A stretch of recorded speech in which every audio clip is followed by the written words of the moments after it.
to their screams.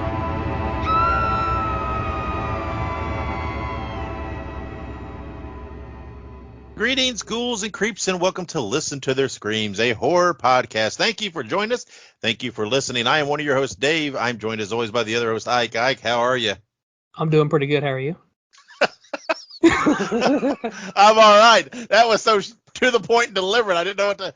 I feel like I'm getting ready to get a sales pitch for something. You know what? I don't need an extended warranty on my car or a new siding for my house. I mean, Hi, how are you? that was funny. That was good. And you know what might be better though? Let me try it again. Let me see if this works. How does this sound? what is that? That is voice mod, ladies and gentlemen. I downloaded it, so I sounded possessed. So that was pretty cool.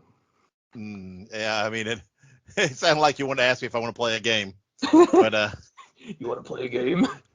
We'll get to that point though. We'll get to that. Well, see, here's the thing. Spoiler to everybody listening. When we get to that point, like you can do that. You can ask if I want to play a game, and we'll lead into our game. Sounds like a plan. We'll do that. We'll spoil that ahead of time. Here it is. We're gonna let this thing roll, and it's gonna either be funnier than hell, or we're gonna bomb horribly. And let me. I better take another drink of beer because I feel like we're knee deep in this shit already. We just started. Knee deep in a pile of shit. That's right. 2023 off to a bang. Hey, you know what though? It's the day after this is released. It is Friday the 13th. I feel like for horror fans and a horror podcast, that feels like a little bit like a holiday type thing. So I feel like on Friday the 13th, I'm going to have to watch something Jason Voorhees related. And you know that a lot of times my tendencies, as we've said it a million times, it'll probably wind up with me watching Jason Takes Manhattan or part 3 or 4, somewhere in that vicinity. So maybe all. Who knows? Maybe we'll just binge them all. Well, there's a couple there that I don't. Except for Jason X. Except for Jason X. We had that discussion already. Oh, man. So if you're still with us, and I don't know why you would be, but if you are still with us, thank you for listening. And make sure wherever you are, do subscribe to us. We're on all the podcast platforms. And maybe I should have taken that last drink of beer. And we're also on all kinds of social media. So wherever you're at, on Facebook, Twitter, Instagram, Letterboxd, TikTok, we're all on all those. Look us up. We're at Listen to Screams. That is Listen, the number 2, and Screams. Real quick, if they're not too embarrassed to be associated with this, thank you to Kayla and Monica, our wives, for all their support and everything they do to help us. They may not want to at all be associated with this shit show any longer, but so be it. They knew what they were getting into when they said I do. So, and as always, we'll mention it again later, but we do talk movies in this podcast, so there will be some things that will be spoiled, so you've been warned.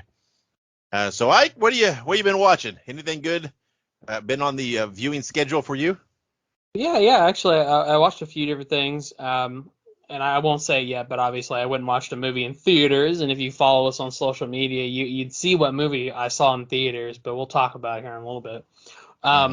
But I watched 3 movies since we last spoke, and actually they're a little bit of all over the place. So I watched a movie on Netflix called Things Heard and Seen. It's from 2022.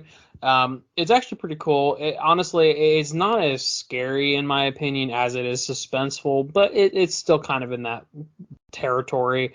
It is a paranormal movie. It's about a family in, I believe, like the 70s. I want to say probably 70s or earlier. Move into basically a small town of New York into a new house. And kind of long story short, there's some really sketchy shit happening in the house, ghost-wise. And honestly, it has a lot of really good lead up. It's a kind of a long movie. It's over 2 hours, but it's pretty good. Definitely you have to really be paying attention because you'll miss a lot of stuff if you're not like honed in and focused. Have to be in the right mindset for that, to be focused. Right. No, 100%. Because there's some movies you can just watch and it's like, yeah, it's whatever. But sometimes these movies, they require a lot more, I would say, focus and intention than normal. And then the other movie I watched, and actually you watched it too, and we kind of talked about it a little bit. I watched The Menu, which is on HBO. Yeah. 2022. Me too. Let's talk about the menu because we didn't Let's do it. review that when it was out. Because man, I'm telling you right now, and we're not going to rate or anything like that. We'll just discuss it a little bit. But I'm telling you flat out, I fucking love the menu. Man, I thought it was a great movie. I thought it was very creative. Well, what'd you think? Yeah, no, absolutely. I think the funniest thing about it is that the movie is supposed to be it's supposed to be kind of like a comedy. You know what I mean? It's almost Mm-hmm. supposed to be kind of like humorous because I mean the entire movie is about like this chef who basically is just like fuck rich people. Yeah. And I mean, and honestly, it has a lot of really interesting political commentary, but it's not like super deep. It's honestly just kind of like humorous. You know what I mean? It kind of Yeah. personifies the concept of eat the rich, which is kind of a common phrase these days. And I'm not going to talk about politics on this podcast, but Yeah. It's wild because you're watching it and it almost feels, kind of satirical or whatever, as you're watching. right. It kind of then it gets to that point with the sous chef and the mess, and Yep. it's like, and that comes up, you're like, holy fuck, what the happened? Just what, I mean, there was some stuff kind of happening, but man, when it got to that point, you're like, oh, this took a turn. It was shocking. Like I mean, it almost kind of took my breath away because I was like, what the hell's happening? And then boom, and I'm just like, holy shit. But no, yeah, the menu's great. Ralph Fiennes. I haven't really watched much of anything that he's been in other than like Harry Potter when I was younger, because he's Voldemort. But outside of that, I really haven't watched much with Ralph Fiennes in it. But obviously he was fantastic. Nicholas Holt, I believe his name is in this. He's Yeah. obviously fantastic. Anya Taylor-Joy, obviously fantastic. I mean, I could literally say that about everybody. John Leguizamo, obviously fantastic. I love John Leguizamo. But no, yeah, Yeah, absolutely. he's in all kinds of stuff here lately. It's wild. He is actually. There was another movie I watched not recently, but like I don't Well, remember when it was now. But he was he in was it. in Violent Night, and Right. but it seems like, I'm not saying he ever really fully kind of went away, but man, he's really having a resurgence here lately. Yeah, no, I remember the movie. It was American Ultra. It's not a horror movie. It's just a kind of like an action movie with Jesse Eisenberg and Kristen Stewart. Yeah. It's pretty good, but he was in that actually. I saw that not too long ago. But no, back to the menu though. The menu is great. If you haven't watched it yet, it's on HBO Max. So if you have a subscription to HBO Max, great. I would honestly, I don't know if HBO Max offers free subscriptions, but I would take advantage of a free subscription to check this out personally. Mm-hmm.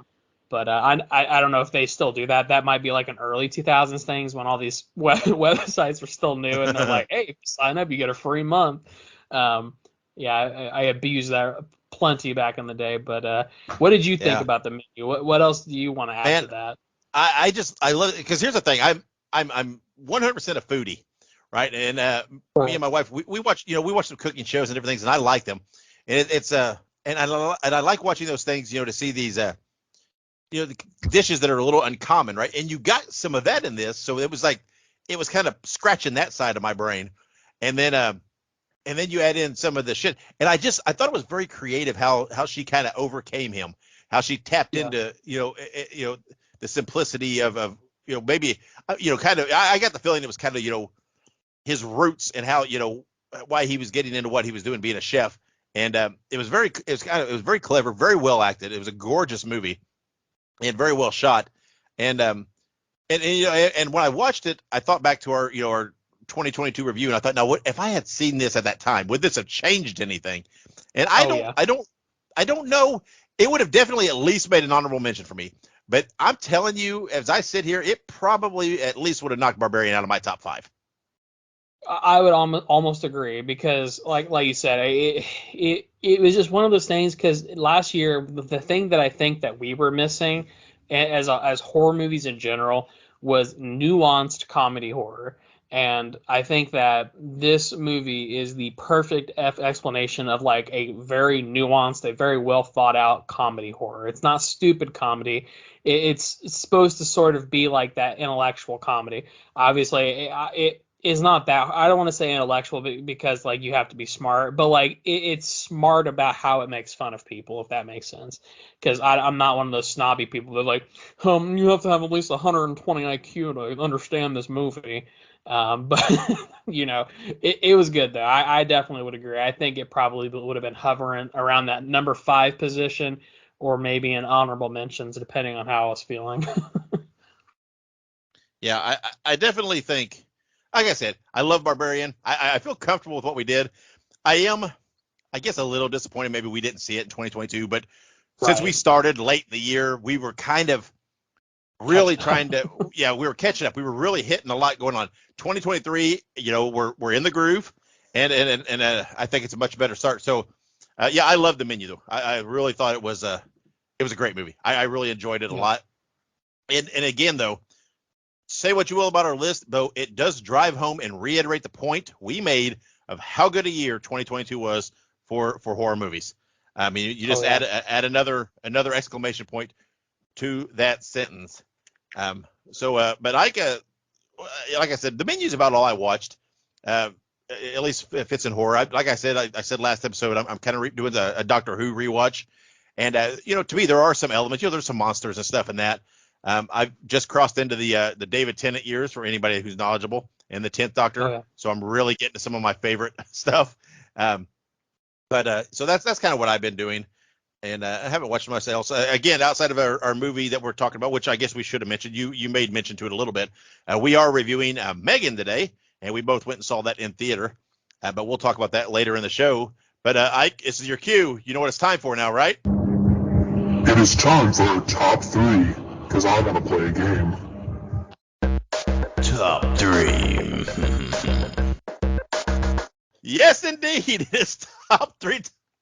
I can't quit laughing. I think we may have to keep that. That might be a new gimmick here on the show. I like it. Does. It sounds just like Like, the thing from like Jigsaw does or it? whatever it is. Yeah, that's what it reminds me of. Oh, but yeah, top three. In our top three this episode, we decided to pick our top three favorite alien movies, and we decided to narrow it down because man, alien movies encompasses a lot. So we kind of decided to keep it into the scary horror type field because if you really branch out, I mean you're talking Star Wars and Star Treks and all kinds of other stuff, and lots of movies I like. So we had to narrow it down to something that has at least some thriller horror type stuff in it. So Ike, you Right. got your top three ready? Oh yeah. Always got that top three ready. Always. All right. Well, why don't you kick it off with what is your number three favorite alien movie? Yes, absolutely. First, I want to preface this by saying that I am almost 99% sure and certain that we will probably have no overlap in this because I was Probably thinking not. about it. Dave and I have a lot of overlap and a lot of other top threes, but I just have a very strong feeling that if we have an overlap, the only overlap is going to be the movie that I'm going to say in a second. Otherwise, I I, think I we're going to have very different lists. yeah, I'm thinking when we mentioned the alien movies, I was really thinking you and I are probably gonna have very different approaches to this. Yeah. Because yeah, well, we'll just leave it at that. Let's dive into it. Go ahead. What is your number Yeah. three? Number three, my number three is The Thing from 1982. This is the only one I think we might have an overlap just because it is We kind of in your yeah, wheelhouse. we don't. But the thing was Ooh. probably the last movie that I cut from my top three, and the one I went with number three. It's kind of a little questionable whether you would call, whether it fits in this horror scary field to me, but I went with it anyway. But the thing was a very very very strong candidate to make mine, but it didn't. So we have probably have no overlap then. So, but go on, Yeah. tell me about the thing. Yeah, no, absolutely. I think The Thing, it's one of those ones for me that I watched a very long time ago, and then probably in the last like year or two, I rewatched The Thing, and then the Thing remake slash prequel type thing, whatever that was in the 2000s. Both of them are really good. The original Thing I think really plays up on the practical effects. I think that's probably one of the biggest thing that people remember from this is just the absolutely brutal and like disgusting like gore and like flesh and all that stuff. And it just has a lot of really cool effects.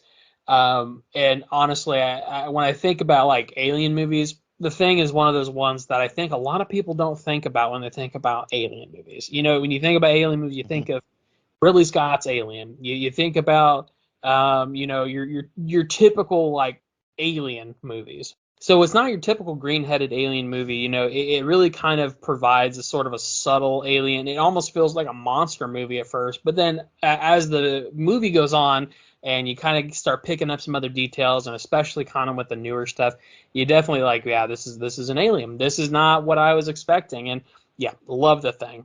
Definitely a rewatch of mine that I watch at least once a year. I'd probably say, at least try to. Yeah. I mean, the thing's, it's a classic movie. It's a great movie. Like I said, when we came up with this, and it was one of the first movies to pop into my head because I do love the thing. It is a great, great movie. But as I thought it through, like I said, it didn't make my top three. So that's good. We don't have any overlap there.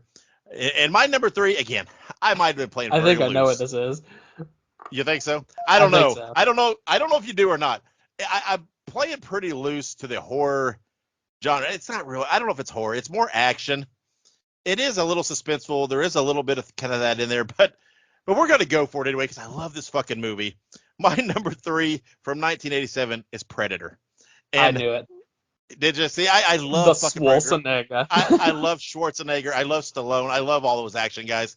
And I grew up on this shit. And I was debating whether it should make the top three. I thought, you know what? I think it's suspenseful and it's got enough, a little creepy that I think it fits enough. And but I stuck it at three. Just that, I kept it down there. Again, I don't think it would knock my top two off, but man, I love Predator. It's got, I mean, everything in it. Like I said, Schwarzenegger's in it, Jesse Ventura's in it, Carl Weathers is in it. It is such a great fucking movie. Yeah, no, I 100% agree. I mean, Predator, it's a pretty unique movie too. It really, in my opinion, it really kind of like it defined a genre, and I think the action alien movie genre is forever thankful for Predator. I mean, one of my favorite, and it's kind of cheesy, but I didn't put it on my list, but one of my favorite like alien movies is Aliens versus Predator, Mm-hmm. and just because it's so cool, it's such a cool crossover, and also you have like great comic book crossovers like Predator versus Batman and stuff like that, which are really cool. So, Yeah, I mean, Predator's been all over the comics, but he's awesome. yeah. All right, so that's my number three. Ike, so what is your number two favorite alien movie? Absolutely. So this one's an interesting an addition, and I really thought hard about it, but I did my second one as 10 Cloverfield Lane from 2016. Okay. So the funny thing about 10 Cloverfield Lane is that it was not originally supposed to be a Cloverfield movie. Cloverfield referring to the found footage alien movie from the 2000s. Um, but 10 Cloverfield Lane was not originally supposed to be an alien movie. And they, in fact, filmed the last part of the movie, which is the part that makes it an alien movie. They filmed it like after the movie was already done. Originally, this movie was just supposed to be about a guy who has a bunker and who basically traps two people in there with him because he's crazy. It has John Goodman, Mary Elizabeth Winstead, um, Bradley Cooper's in it at some point. But yeah, so I mean, it's got a pretty interesting cast, a very small cast, and it's great. It's great. It's not again not your typical alien movie. I think both of these are not your typical. Actually, all three of mine are not your typical alien movies. And not to say that I don't like the obvious alien movies, but I do find sometimes that the obvious alien movies are kind of dry to me. Mm-hmm. I don't know why, but they just are. But yeah, so 10 Cloverfield Lane, that's my number two. Yeah, I mean, I like that movie. I'm not what you would say, remarkably, not a huge fan of the Cloverfield movies. I don't dislike them, but they didn't hook me like I would suspect they probably would. But it is a good enough movie. I think I've only seen it the one time, shortly after it came out. And you say yours are not the typical type of alien movies. Mine are probably a little more stereotypical. I don't think anybody that knows me would be surprised by my picks. My number two, this is where we really kick in the old cheese factor that Dave loves. My number two is the classic movie Killer Clowns from Outer Space from 1988. I knew that was gonna be on your list. I knew it. That's why I say anybody that knows me knows that I fucking love Killer Clowns. This movie, oh my God, it is so funny. It is so cheesy. It plays it's like they crawled in my head and said, what are the things that Dave likes in a movie, in a comfort movie? And they made it. I love the fucking cotton candy gun. All of it's just great. And not to mention the fact that clowns are fucking creepy. And Right. so, they make the perfect alien or villain or whatever you want to call it in this. Yeah, that is my number two. I love Killer Clowns. I watch it all the time. I'll be scrolling through and think, let's watch some Killer Clowns. And I'm so excited. I know they're coming out with a Killer Clowns game pretty soon. I'm so excited. Cannot wait for that. So, Ike, what's your take on Killer Clowns? Oh man, I obviously I love Killer Clowns from Outer Space. It didn't make my list, but I mean, Killer Clowns is, I would say arguably Killer Clowns from Outer Space is probably one of the best like comedy horror films of all time. I mean, literally, it has all of the wonderful cheese of like it was the 80s, right? Yep. So it has the 1988. wonderful cheese of the 80s, the practical effects and the practical costumes, and I mean, like you said, the cotton candy gun. I mean, they're literally killing people by just like putting them into these weird like cotton candy cocoons. Say that 3 times fast. But absolutely, I love Killer Clowns. If it's on TV, I'm probably gonna put it on because it's one of those movies. It's like easy listening music, but not in a bad way. It's like it's just fun. Absolutely love it. One of my favorite movies of all time. And again, like I've said a million times, I'm not trying to fool anybody and thinking that it's some spectacular movie, but No. it is just it plays all into all my interests and all my likes in a movie. And like I said, it's a comfort movie for me. It's one of those movies that I throw on and it's like I love it. So that brings us to our number ones. Ike, what is your number one favorite alien movie? All right, so again, this is probably not like your typical alien movie. I would honestly say this is probably one of the most underrated alien movies that I have ever seen. I have not really heard a lot of people talk about this, but it is 2009's The Fourth Kind. The Fourth Oh yeah. Kind has Mila Jovovich, Hmm. Will Patton, lots of people, honestly. There's a lot of pretty cool people in this movie. I can't think of anybody else off the top of my head. But basically, The Fourth Kind is a alien, like a kind of a supernatural paranormal thriller type movie about an ongoing unsolved mystery in Alaska where a town has like a number of like unexplained disappearances over the past 40 years. There are like accusations of like a government cover up, but it's shot in the style of like a documentary. Like the very beginning of the movie is Yeah. Mila Jovovich, like she's like, "Hi, I'm actress Mila Jovovich, and the movie you're about to see is a representation of the events foretold, blah blah blah." So it like plays itself off as like a reenactment of the events of an actual thing that happened. And they have even like a woman who's supposed to be like the real woman from the events, and she's like Hmm. really sickly, and she's like sitting in a chair and stuff, and it's just uh it honestly, it's so good. Fourth Kind is such a good movie. It's very meta. It really plays into all of my favorite things about like horror movies. I love meta horror films. I love horror films that make you question reality, and I love Mila Jovovich. So I definitely love Mila Jovovich, and yeah, I mean, I kind of forgot about this movie, and yeah, it is really a good movie, and I haven't seen that in years. I may have to rewatch that pretty soon because I very very much enjoy that. Mila Jovovich is one of my favorite movies of all time too, and she's in The Fifth Element, and I love that movie. That is another comfort movie of mine, and I honestly uh, almost wanted to try to see if I could wrangle a way to put that in my top three, but I thought, that might be pushing it just a little bit. But anyway, so that brings me to my number one. And you mentioned it earlier. It's no spectacular off the wall one, but my number one is absolutely Alien from 1979. This movie to me was groundbreaking. It was spectacular. It is Sigourney Weaver's awesome in it, and Ripley to me, that character is one of the best cinematic characters of all time, and I think it completely redefined what a female character could be in a horror science fiction action type movie. It's a very strong character, which was very unique in 1979. I love this movie. I love the whole franchise a lot, but the first movie to me is so fucking groundbreaking and so amazing. And it was the obvious choice when we thought to do this. I knew what it was. I knew what my number one was right off the bat. Actually, I probably knew what the top two were right off the bat uh, between Alien and Killer Clowns. So, Ike, you mentioned it earlier, and it being kind of an obvious choice or whatever else. But do you enjoy? Do you like the movie Alien? yeah, so I'll answer your question, and then I'm going to give you a pretty hot take that I'm sure is going to piss somebody off. But I love Alien. I love Ridley Scott. I love Sigourney Weaver. Sigourney Weaver, in my opinion, is probably one of the best actresses of the sci-fi genre, if not the best actress of the sci-fi genre.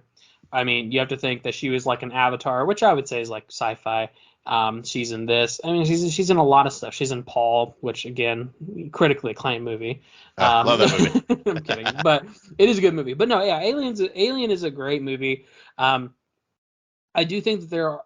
I personally don't think that it has aged very well in the modern scope. I love Alien, and I will rewatch it to death. But I personally, and here's my hot take, I personally do not think that Alien has aged very well. And I think that Aliens is a superior movie, and in my opinion, is the definitive idea of a better sequel. I mean, get away from her, you bitch. Game over, man. Game over. I mean, come on. It's a better movie in my opinion. I can see that argument, and I definitely, when people always talk about sequels that did not disappoint, Aliens is definitely near the top of that list. I mean, to me, it's like a notch above, a notch below Godfather 2, as far as as sequels that are whatever, are in the reign of the first one, or Empire Strikes Back is another one to me that is just amazing. Aliens is definitely a great sequel. I think just the first one, to me, there's a lot of nostalgia. Right. I think I watched it a lot on TV. When I was young. I'm pretty sure I had a video copy of it and watched it a lot when I was young. So there was probably a lot of nostalgia involved there. But that wraps up. Go ahead. No, I was go ahead. I will say, though, Alien does have probably one of the best and most iconic scenes of any horror movie of all time, which is the John Hurt chest burst scene. Yes. So, I mean, I have to give it credit there that was probably one of the most, incredible scenes to have ever graced a movie screen in a very long time. So I will say that was pretty great. Otherwise, like I said, I have my trepidations, but absolutely, the Alien is a classic, 100%. Yeah, there you go. That is each of our top 3 favorite Alien movies of all time. Like I said, on social media, hit us up. Let us know what you like. Whether you agree, disagree, throw some other titles out there. Interact with us. We like to hear all that. Let's take a quick break, and when we come back, we'll talk about a little bit of news and some upcoming releases. Remember, in the course of discussing movies, the host will spoil plots. You've been warned.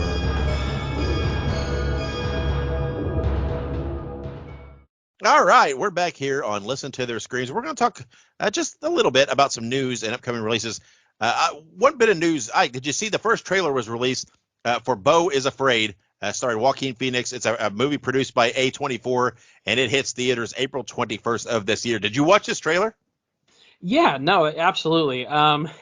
Did you drop the acid before you watched it? Because, man, it was a trip. Honestly, I was watching that trailer, and I was very confused. So here's the deal. I love Joaquin Phoenix. I love A24. So obviously I'm going to watch this movie. I am very confused about what the fuck the movie's about, but I have a kind of a rule of thumb that if a trailer leaves me questioning my own existence, I'm probably going to watch the movie. But yeah, absolutely, I watched it. I'll watch this movie. I have no idea what it's about, but I'm going to watch it. Sure as hell. I absolutely will, because I kind of have an unofficial rule. I will watch pretty much anything Joaquin Phoenix is in. I love Joaquin Phoenix.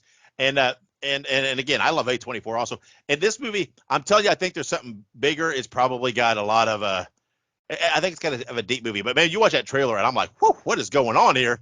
This is pretty wild and weird. But hey, I'm not saying anything bad about that because I love wild and weird.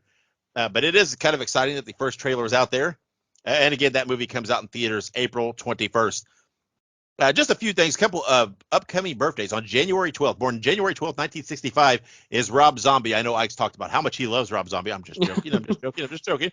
Best but anyway, a very important figure in the world of horror, regardless of your opinions on him. But probably even a bigger figure in horror, who was born on January 16th, 1948, is the birthday of John Carpenter.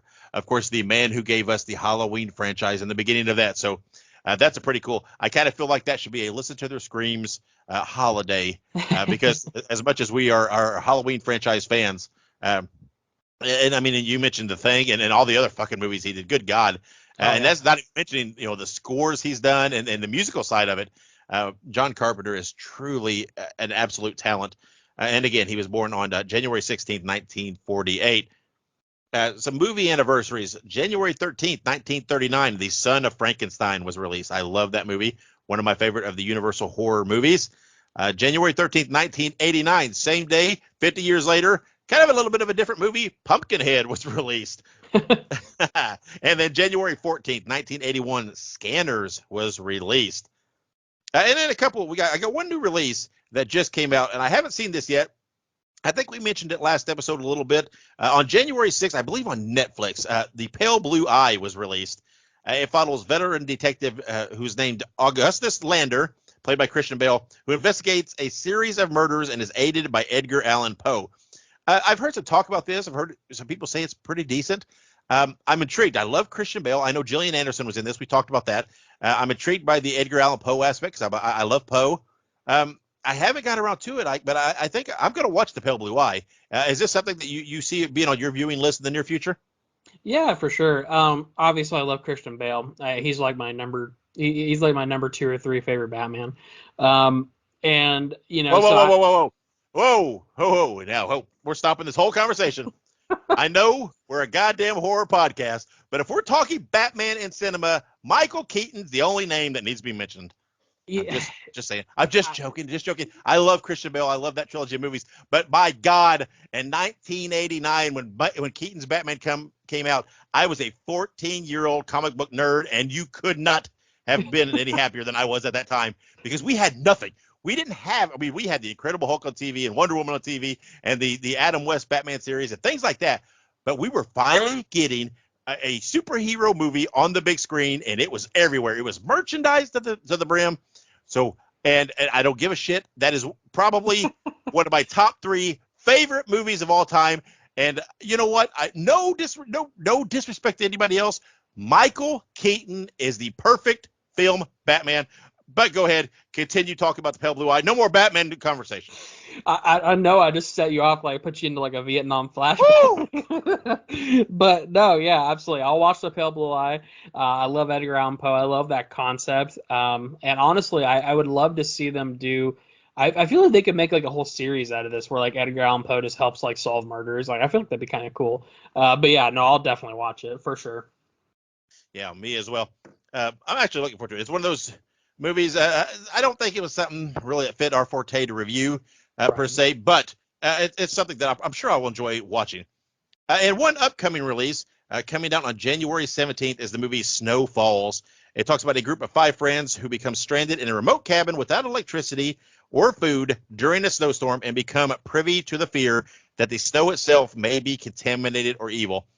I watched the trailer to this, and I don't know. It looks okay.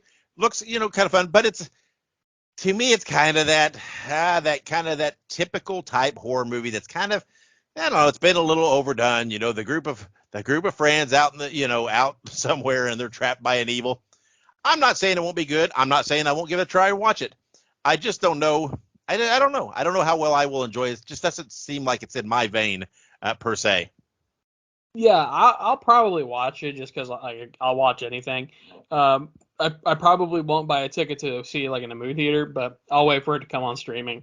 But no, yeah, Snow Falls. I watched a trailer for it, and honestly, I was thinking to myself, I was like, I know for a fact Dave's probably not gonna like this because I was like, in my head, I was thinking this is just cabin fever but with snow. Absolutely. Yeah, So am I that predictable? Because that's about the 3rd or 4th time you said that this episode alone. I think this episode I got you pegged a little bit.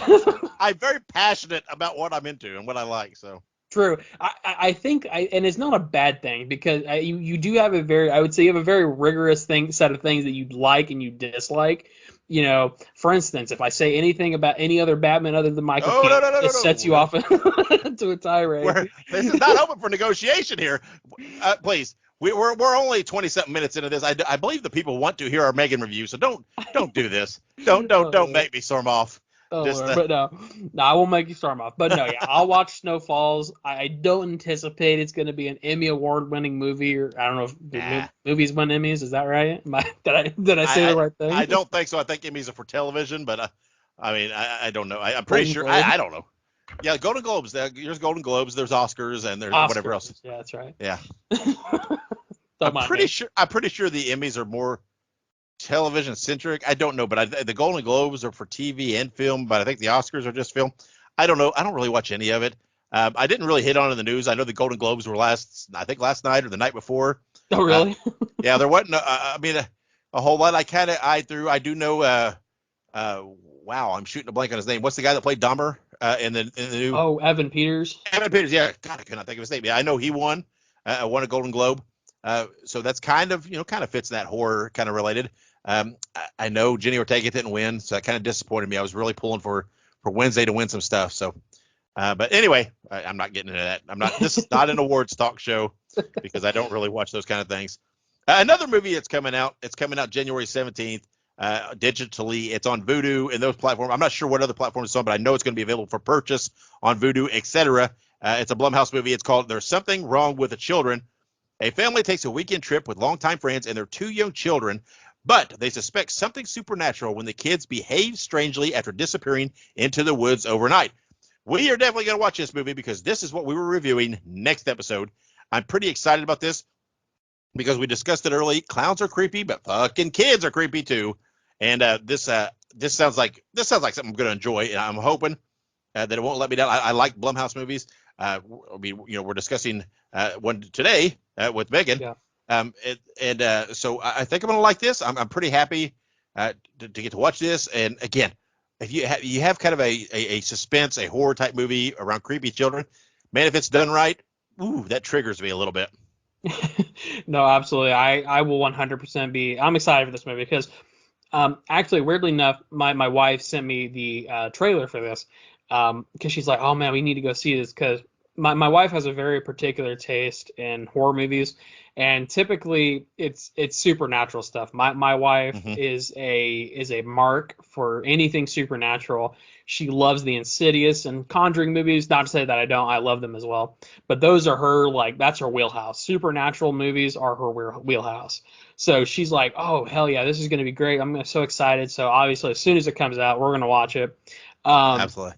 But absolutely, no, anything to do with kids, it strikes a special nerve.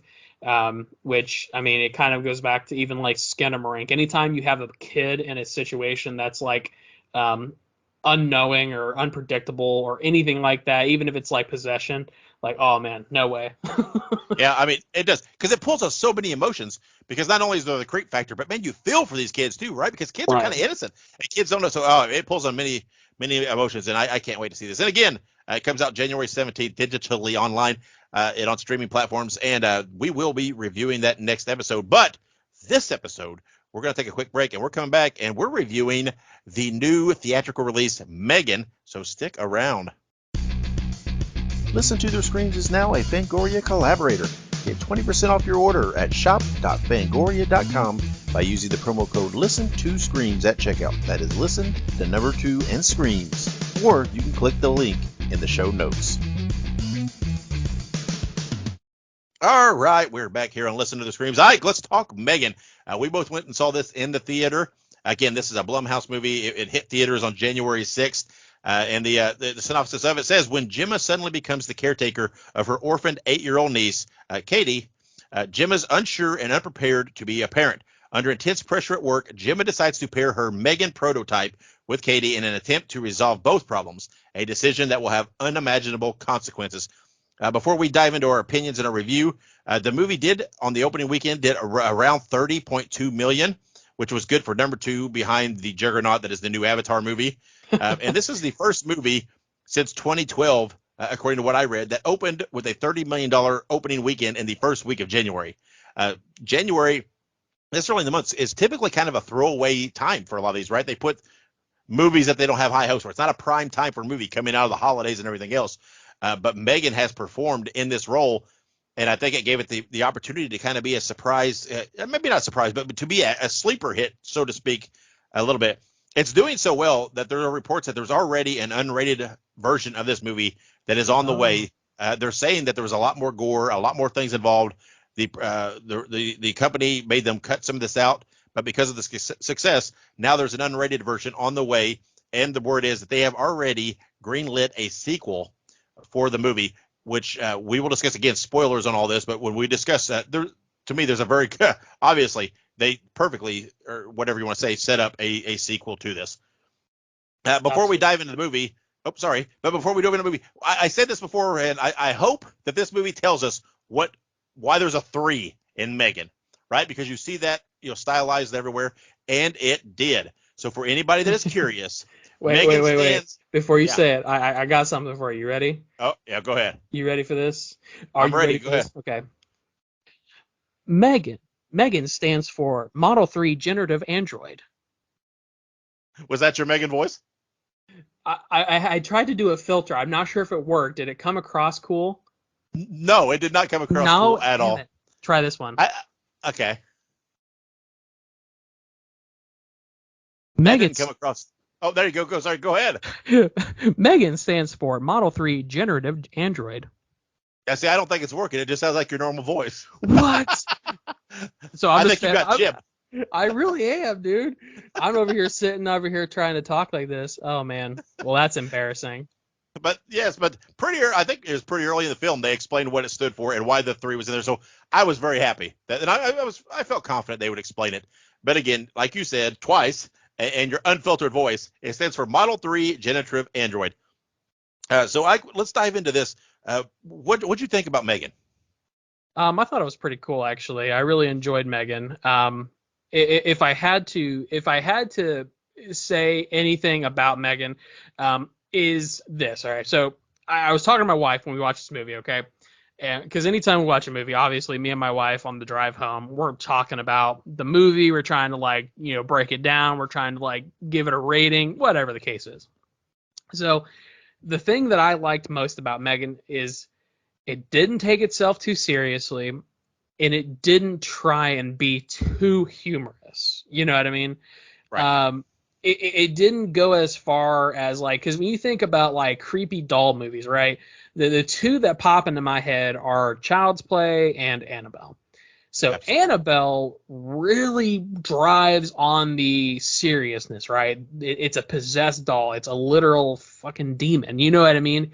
And then you have Child's Play that kind of plays up on the humor, right? It leans almost too hard into being a comedy, which is why I don't like a lot of the Child's Play movies. But M3GAN did this. M3GAN took, I would say, a pretty serious situation, and which, again, spoilers, our main character, I would say main character, Katie, loses her parents. She's orphaned. And M3GAN is used as almost as a therapy for her, basically say, hey, here is somebody to help you get through this, and it worked. Except M3GAN had some adjustments made to her protocols and started doing some sketchy ass shit. So I think that it did really well in being funny, but not being too funny that it was stupid. And there's something else I want to say that I'll leave for later. But what was your take on the movie? Well, I definitely agree on the humor. We've talked about it before. I like horror, humor and horror, but I don't like it when it feels like it's just forced in there, right? I like natural humor, and the humor in this was natural, right? There was some funny interactions with Gemma and her coworkers and stuff that just felt natural, right? It felt like what happens when you're with coworkers and everything. And but this movie, number one, the movie was it was beautiful, right? It was beautifully shot. The girl who was under the mask, I watched a kind of a little behind the scenes thing. The girl that was behind the mask of M3GAN was a dancer from New Zealand. Really? And and she was incredible. Her mannerisms and everything else spectacular, spot on. And because like they said, the technology was not there to pull this off, right? To really have an inanimate, or whatever you want to call it, an artificial object act this out. So they had to use some cinematic stuff and some trickery and whatever, but they pulled it off well because you felt like you were truly watching something that existed. I love, like I said, the horror. I mean, it kicked off right from the beginning, right, with the spoof commercial for the Furby looking thing. Can't remember what it was, something pet. Yeah. It was kind of that right off the bat. And again, I like the movie a lot. I really, really enjoyed the movie. I don't think overall there was a lot of surprise to the movie. You kind of knew where it was going, right? Even to the point of when it was they were going up that hill in the snowstorm right at the beginning of the movie. You kind of knew what was going to happen here, right? And if you had seen the trailer stuff, you kind of had a feeling for what is. That doesn't make it bad, right? I mean, predictable is not always bad because, like we've said before, you don't have to reinvent the wheel every movie and try to just stuff things in just to try to swerve the audience, right? Sometimes that doesn't work. And anyway, but the movie hit on some, while it didn't lose you where you had to really think deeply. It really hit on a couple of deep topics, right? I mean, like you said, it's talked about death and how children that have to confront death and how that happens. And not only that, but the situation of Gemma suddenly being put in this position. She didn't want to be a parent, right? But she had an obligation to her sister and promised her sister, and now she had her niece, which she clearly loved her niece, but they weren't close. So here you have a child who is literally, like Gemma said in the movie, literally the worst thing that can happen to a child just happened. She lost both her parents, and suddenly she's thrust with her aunt, who she doesn't really know that well, and who really doesn't want to be a parent, whose home's not set up for a child, whose life is not set up for a child, and that creates a natural conflict, right? It is what it is. Not saying that they weren't trying within the movie to work through the situation, but it was there. Right. And then you had the age-old discussion that cinema has talked about many times, that people have talked about many times, and that is about technology and AI and things like that. And what's it called? Simplicity. It kind of feeds into that a little bit, right? Is that the right term I'm thinking there? Oh, What happens? Yeah. What happens? I mean, I know it means AI, different things, but what happens when the technology or the AI surpasses the creator? Or in a That's nutshell, and that might not be it overall. Yeah, I know exactly what you're talking about. It's it's when AI becomes sentient. It's oh my God, it's on the tip of my tongue. You keep going. It'll literally pop into my head here in just a second. I know it's not, I don't know why I said simplicity, but that's just what jumped ahead. But there's that theory, right? That discussion. What happens when you create something like M3GAN, who is made to learn, to adapt, to grow? That's within its programming, to learn with its interactions and its experiences, to grow and expand. What happens when it crosses that threshold, when it feels or has this mindset, quote unquote, that it no longer needs this creator, that it has surpassed the person who's supposedly in charge of it, in this case being whether it's Gemma or Katie. It's a singularity. Singularity, that's it. I don't know why I said simplicity, but singularity, that was the word I was looking for. And because you could see in this movie, like early on, right, when they were trying to have a discussion, they would tell M3GAN to shut down, and she would shut down. And then as it got towards the end, and they would tell her to shut down, and she wouldn't, right? And she would question, "Are you sure you want to do that?" where it passed, right? It hit that point and it passed. And there's a lot of great minds who have discussed this and theorized on this and what happens. And it's a very true thing, right? I mean, I'm not going to dip too far into conspiracies or theories and whatever on this. But what happens if you create something? I mean, the way technology expands and grows just year to year within our lifetimes, what happens when that technology gets to the point where what it's capable of doing is beyond what a human's capable of doing, and it doesn't need humans? What happens? I mean, do we get Skynet? Do we get Terminator? Do we get the technology, the machines destroying and taking out humans? I mean, who knows, right? But it's been approached and theorized in so many different ways. And so there's some deep topics in this movie, but they approach it in a very fun way. No, that's what I was going to say. Because here's the deal. Like I said, I don't want to get too much into conspiracies, but I'm a firm believer that at this point, the singularity is unpreventable.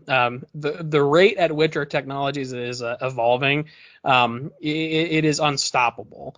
We have to have that evolution of technology because as a society, we operate on a very weird function where basically, if our technology does not advance, our advancement stops. And we've kind of entered into sort of, I would say, a scary and a very real, but a very scary predicament where we have to advance our technology. And the more advanced our technology goes and the more advancement that we create, the closer we are to that singularity. And like you said, a lot of great minds, greater than you and I, have discussed this. And is not to say that the singularity will be a bad thing, but there is a very important topic that is what happens when an AI does become sentient. And it is not outside the realm of possibility that if an AI became sentient, took one look at the internet and decided, well, this is fucked, and decided to kill everybody. So I'm just saying. Anyways, but no, I agree 100%. But they also touch on the other aspect of that. Not necessarily. I mean, right, when we reach that point, the thing is we don't know what happens when we cross that point, right? We don't know what the reaction is going to be. But it also, Katie touched on it in this movie. When it gets to that point, what point does it become sentient enough that you no longer think of it as an object, and it is more a being, right? What I mean, all we are a bunch of electrical impulses and whatnot. We're not that, we're fleshy and wet and whatever else, but it's at the core, right? How much different is it?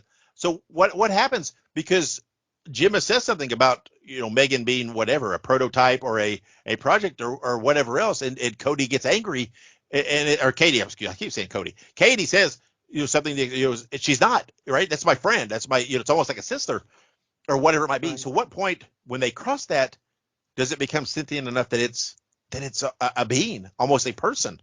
I mean, and you saw it throughout the movie because people mistook it for a person when they went to the school, the camp thing, and the neighbor and whatever else. It's so there were some very deep topics that were in this that they didn't dive into enough to make you kind of lose your mind trying to think about it. But it's definitely there. Yeah. But it's definitely there. And it's very, very realistic. That in my opinion is the horror of this movie, is that if a robot like this were to be created and it was given open access to the information, like in this case, M3GAN was part of a protocol. There is a learning protocol, if I remember correctly. I can't remember what the exact terminology was, but basically it was given a learning protocol to be able to continue to adapt and learn from information, not only from sensory input, but also from like Google searches. I mean, there's a scene where she was just looking at the internet and she's hooked up to the internet, and it's like, obviously we know these are movies, but it does ask and it does beckon a very real question, is that if a robot this advanced were to be in real life, what would happen? And yeah, no, absolutely. Oh man, it's spooky. And part of her protocol, part of her programming, part of the design of this was to protect the person it was paired with, which is Katie in this, right? And she took it to an extreme, right? Because that was part of her functioning.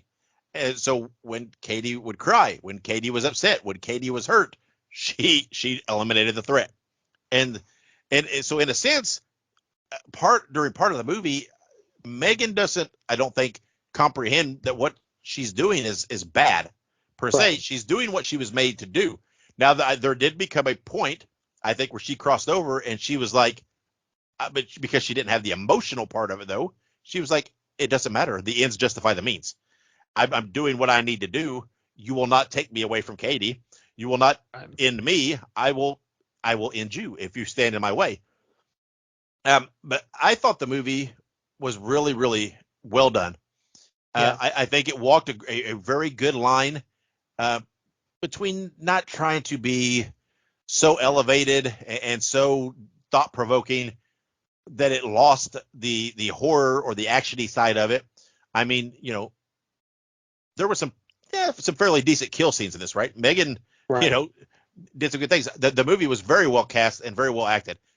And I don't know the girl's name, but the girl that played Katie, that girl has a complete career just in horror movies alone.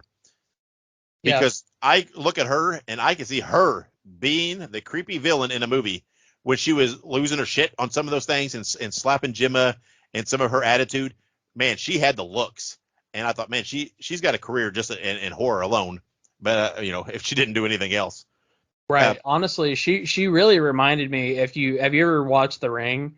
Uh-huh. She reminded me of like the human version of Samara, Yeah, like yeah. in the videotapes and stuff. She kind of reminded me of Samara, so I could definitely see like if they wanted to do like a Ring remake or something like that, cast her in it. Yeah. But also the Gemma, which is Allison Williams. Yeah. Allison Williams, she's in my opinion, she's a fantastic horror film actress too. I mean, she was in Get Out. Yeah. She was in The Perfection, which is on Netflix. I don't know if you've ever seen that, but it's really good. I mean, she also did a fantastic job. She had that humor, but she also had that line of like you said, it's a very heavy topic. I mean, her sister died, and now she has to take care of her niece, who, I mean, not to be cruel, but she didn't really want to take care of her niece per se. I Yeah. mean, she did, she loved her, but that wasn't her goal in life. But oh yeah, absolutely, it was fantastically cast. I also really liked. I'm assuming his name is it's David, the boss. Yeah, the His name's CEO guy. Yeah, his name's Ronnie Shing, I think. Yeah, But he was great too. he's hilarious. He was probably my Yeah. favorite parts. Yeah. I mean, the whole movie was just really, it was really, really well done. I like the counselor type person or whatever she was called, the therapist, Right. um, who really was the earliest person to kind of bring to the attention of, hey, this is all great and this is pretty spectacular what you made, but at what point does it become too much where she is not assisting you, but she's replacing you? Yeah. And that right there, that's the in a nutshell is the whole that's the whole deal of it, right? That's part of the thing. Where does the line, where the line crossed where, the master becomes the slave, so to speak, and the creator becomes the tool, or however you want to phrase it. And Well, the creation surpasses, and is not assisting or aiding, but is replacing the creator. that's what I was gonna say. There's a very and I've not read it, but I know that like Isaac Asimov, right? He wrote like I, Robot, and there Yeah, are rules, right, for robots in that universe, and but there's a larger over theme in that book and in that concept.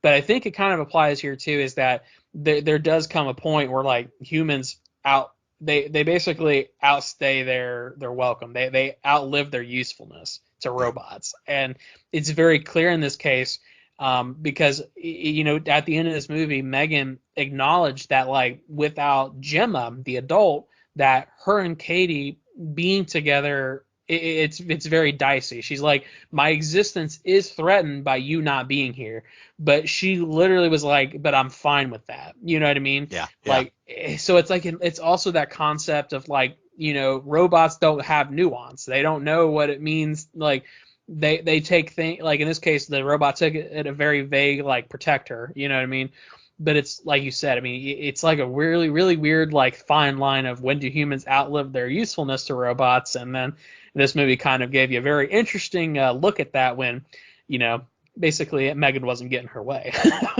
yeah. And again, I love the fact that they utilized the Bruce robot, Jim's first creation Oh, I in loved it. college, yeah, to help battle Megan. And again, like I said, the end, it was clever because she had tapped into the network in the home, and so that's clearly where her, whatever you want to call it, her being, her existence is now, right? Because you saw at the end the whatever, I can't remember what's called, Eloise, or I can't, what was it called, Alyssa, I can't remember. It was a name for the system, right? The Alexa type home system, and there was Yeah, that base unit, and when she was gone or whatever, and then at the end it zooms in and the light comes on that, where that is where clearly where Megan, her existence is now, which to me sets up the sequel. That she's not gone, just that whatever that housing, that body might be, but there's more to it, and that's even more terrifying. What happens when she's loose?